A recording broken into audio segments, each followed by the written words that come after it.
Hi all, ഇന്നത്തെ recipe ഒരു special beef roast ആണ്. ഇതുണ്ടാക്കാനായി 1/2 കിലോ ബീഫ് കഴുകി വൃത്തിയാക്കി വെച്ചിട്ടുണ്ട്. അതിലേക്ക് ആവശ്യത്തിന് ഉപ്പ് ചേർത്ത് കൊടുക്കാം.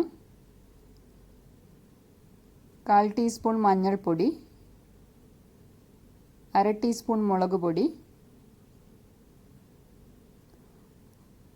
കുറച്ച് ചെറിയുള്ളി അരിഞ്ഞത് ചേർത്ത് കൊടുക്കാം. ഇഞ്ചി വെളുത്തുള്ളി ചെറുതാക്കി കട്ട് ചെയ്തത്, കറിവേപ്പില എന്നിവ ചേർത്ത് കൊടുക്കാം.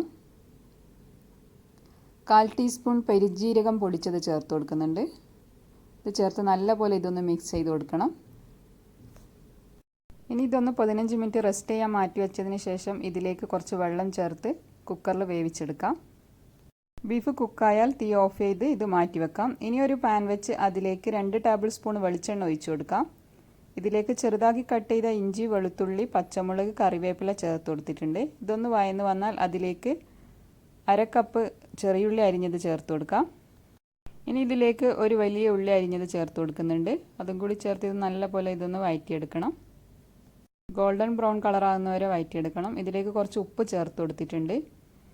ഇനി ഒരു ബൗളെടുത്ത് അതിലേക്ക് 1 ടേബിൾ സ്പൂൺ കാശ്മീരി ചില്ലി പൗഡറും 1 ടീസ്പൂൺ കുരുമുളക് പൊടി, 1/2 ടീസ്പൂൺ മഞ്ഞൾപ്പൊടി, കുറച്ച് വെള്ളം ചേർത്ത് ഇതൊന്ന് മിക്സ് ചെയ്ത് കൊടുക്കാം. ഇവിടെ മാറ്റി വെക്കാം. സവാള ഇവിടെ നന്നായി വഴന്ന് വന്നിട്ടുണ്ട്. ഇനി ഇതിലേക്ക് ഒരു തക്കാളി ചേർത്ത് കൊടുക്കുന്നുണ്ട്. തക്കാളി ചേർത്ത് നല്ലപോലെ ഇതൊന്ന് വഴറ്റിയെടുക്കണം. പെട്ടെന്ന് ഉണ്ടാക്കാൻ പറ്റിയ നല്ലൊരു ബീഫ് റോസ്റ്റാണിത്.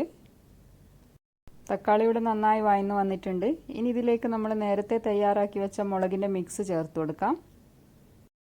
ഇതിൻ്റെ പച്ചമണം പോകുന്നത് വരെ ഇതൊന്ന് വഴറ്റി കൊടുക്കാം. ഇത് നന്നായി വഴറ്റി ഓയിൽ തെളിഞ്ഞു വന്നാൽ നേരത്തെ വേവിച്ച് വെച്ച ബീഫ് ചേർത്ത് കൊടുക്കാം. ഇതിലേക്ക് ബീഫിൻ്റെ പീസുകൾ മാത്രം ഫസ്റ്റ് ചേർത്ത് കൊടുക്കാം. ഇത് നന്നായി ഒന്ന് മിക്സ് ചെയ്ത് കൊടുക്കാം. 1/4 ടീസ്പൂൺ ഗരം മസാല ചേർത്ത് കൊടുത്തിട്ടുണ്ട്.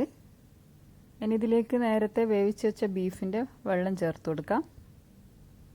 ഗ്രേവി വേണമെന്നുണ്ടെങ്കിൽ ഈ ഒരു ടൈം തീ ഓഫ് ചെയ്യാം. കുറച്ച് ഉപ്പ് കുറവുണ്ട്, ഉപ്പ് ചേർത്ത് കൊടുക്കുന്നുണ്ട്. നല്ലപോലെ ഇതൊന്ന് മിക്സ് ചെയ്ത് ഇതൊന്ന് റോസ്റ്റ് ചെയ്തെടുക്കണം.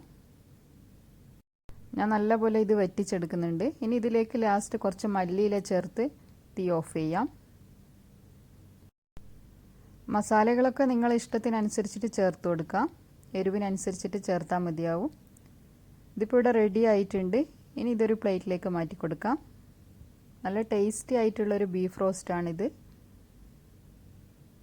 ബീഫ് വെച്ച് ഇതുവരെ ഇങ്ങനെ ട്രൈ ചെയ്യാത്തവരുണ്ടെങ്കിൽ എന്തായാലും ഒന്ന് ട്രൈ ചെയ്ത് നോക്കി നിങ്ങളുടെ അഭിപ്രായങ്ങളൊക്കെ അറിയിക്കുക. വീഡിയോ ഇഷ്ടമായാൽ ലൈക്ക് ചെയ്യാനും കമൻറ്റ് ചെയ്യാനും ഷെയർ ചെയ്യാനും മറക്കരുത്.